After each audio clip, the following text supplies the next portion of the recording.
এগুলো, এই গাছটা হচ্ছে ইন্ডিয়ান মালবেরি। খুব বেশি যত্ন লাগে না, শুধু ওই রোজ একটু চাল ধোয়া, ডাল ধোয়া, এই জল, মাছ ধোয়া জল, হ্যাঁ, ওই যে রক্তটা ওই জলের সাথে মিশিয়ে একটু পাতলা করে একটা কিছু পাত্রের মধ্যে রেখে দেই, দিয়ে ওখান থেকে প্রতিদিন একটু একটু করে দেই। তো কত ফুল এসছে, প্রচুর। বুঝতে পারছি না আমি ঠিক, মানে দেখাতে পারছি কি না। এই দেখুন, এই যে প্রচুর ফুল এসেছে, ইন্ডিয়ান মালবেরি। তো এটা এর আগের বারে হয়েছিল, খেতে কিন্তু খুব সুন্দর, একটু টক মিষ্টি ভাব আছে।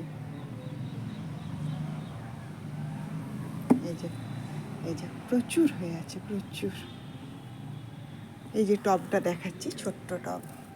টব নিয়ে কোনো চিন্তার কোনো কারণ নেই। নিয়মিত সার, ওষুধ ওই যে বললাম, ওগুলো দিলে পরেই ঠিক সময়ে কিন্তু ফুল আসবে।